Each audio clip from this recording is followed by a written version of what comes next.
with redistricting, because Texas Republicans earlier today unveiled their highly anticipated map of how they would redraw districts in their state to basically flip 5 Democratic House seats, make them Republican. Under this map, for example, Democratic Congressman Greg Cesar's seat is completely eliminated. Congressman Henry Cuellar, Congressman Vicente Gonzalez's districts will be made more Trump-leaning. Now, Democratic governors, as I don't need to tell you, in places such as California, are vowing to fight this tit for tat. Do you support that? Should California respond with their own redistricted map to give Democrats more seats? Yes, but before I go into that, let me just say that what you just described was the elimination of many minority seats in Texas, and that's unfortunate because the gerrymandering that they're doing is also undermining the diversity that we need to have in the Congress. As far as California is concerned, we would go to a commission. We have a commission-based redistricting. Instead of the gerrymandering that they're doing in Texas, we've had a commission that has drawn the lines in California. We would alter that a bit in order to pick up the seats that we need. It's not necessary if Texas doesn't do this, but the Texas redistricting and what the president has talked about in other parts in the country is indicative of the poverty of ideas that the Republicans have, and they have to resort to this kind of gimmickry in order to try to hold the House. But we will hold the House, and we will participate in California if Texas decides to go forward. Your governor, Gavin Newsom, said that the 2026 election is being rigged by the Republicans. Is that how you see it? Absolutely, absolutely. But it's who they are. But again, so much is at stake in this election. We fully intend to take back the House. We only need about 3 seats. I want 30, of course. And they know that. That's why they have to go into this rigging process. But we will, again, we have the capacity to have more seats in California. We can win them in the election, or we can ensure them in the change in the commission. Now, with the caveat that the commission would, in the next redistricting, go back to drawing the lines. This afternoon, President Trump mentioned you, and he made an allegation about your investments. I want to roll that clip and then give you a chance to respond. Yeah.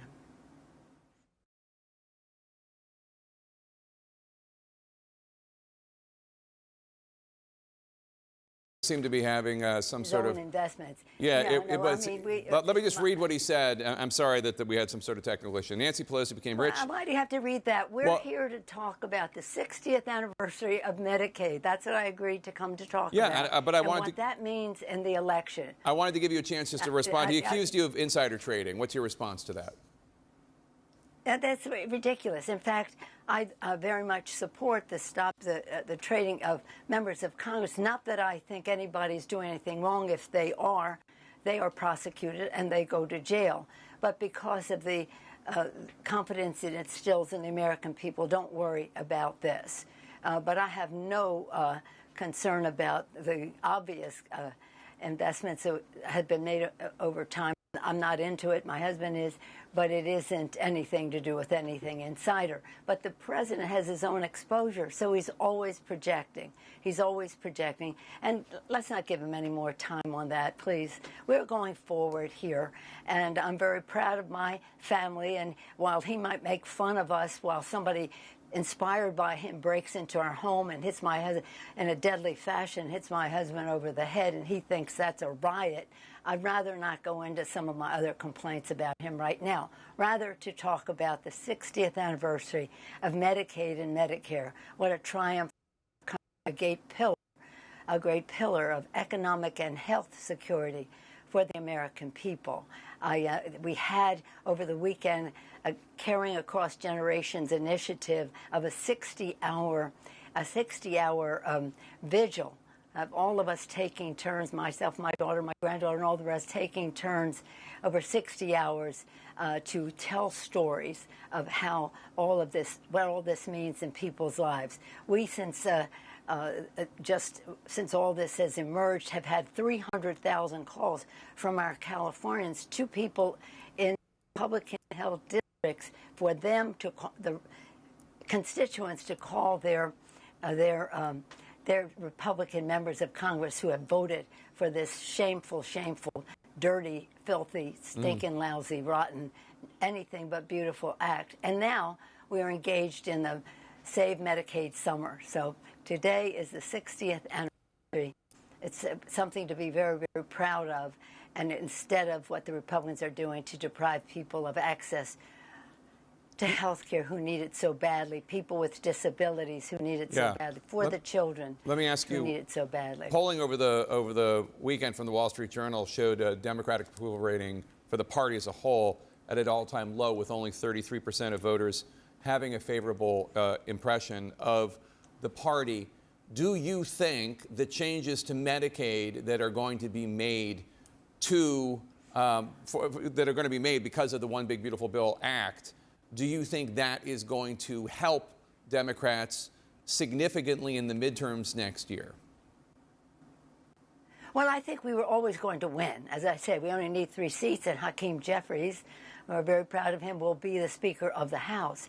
But again, certainly the vote that these people took to throw people off of Medicare, to close rural hospitals to the hundreds, and in terms of hospitals and rural clinics and the rest, and to what it does for our veterans and people with disabilities who need help, yeah, it should be helpful. But the fact is, we wish they would just change their vote. We'd rather have Medicaid and not have it as an issue in the campaign. But if it is, we certainly make sure people know how their member of Congress voted. You know, I always repeat Lincoln. Lincoln said public sentiment is everything. With it, you can accomplish almost anything. Without it, practically nothing.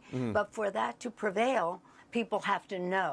So that's what we're making sure, that people know what the difference is in this election when it comes to their well-being, and people are telling their stories. And last 18, when we won, before winning 40 seats, 31 of them in Trump districts, 10,000 events around the country, people telling their stories. You'll see a lot of this now, and we fully intend to win. And we'll know even more by September and October, when people start filing for election, when you see the A team that the Democrats put forth, and having to, the Republicans trying to defend what they are doing to the American people by voting to cut. Now, our summer is about cancel the cuts, cancel the Trump Medicaid cuts. So we just got some news a couple hours ago from your home state of California. We're learning that your former senator and vice president, Kamala Harris, is not going to run for governor in California. This obviously opens the door for her to run for president again in 2028. Is that something you'd like to see? Well, I'm sure that I support any decision that she made in terms of running for governor in California. And now we're off to a gubernatorial race where we have many great candidates, one in particular, Lenny Sakopoulos, whom I support. But unless if Kamala was not running, whatever she decides to do in the future, that election's 3 years off. I'm focused on this one right now, and then the gubernatorial, the governor's race now, as well as the first and foremost for me, winning the House to save our democracy and to save health care for our children and for the American people. Yeah. Democratic Congressman Jerry Nadler from New York is now facing a Democratic primary challenger in his race in the midterms. 26-year-old Liam Elkind says he's running against Nadler because he no longer thinks Nadler has the energy or the mindset to respond to the threat posed by Donald Trump. What's your response? Are you going to back Nadler? Well, has Nadler decided that he's going to run? If he does, of course, I will support him. I've always supported the incumbents. And again, that isn't without any encouragement for other people to express their own enthusiasm about the future. But let me say that I have had my disappointments in New York elections in the past. Let's hope that whatever happens there ends up on the very plus side of Democrats taking back the House. I've never not had an opponent. I've never not had an opponent. I don't remember anybody endorsing me from the Congress, but I've never not had an opponent. That's politics. All right, Speaker Emerita Nancy Pelosi, thanks so much. Appreciate your time. Cancel the Medicare cuts. Always on message. Speaker Mike Johnson's also coming up.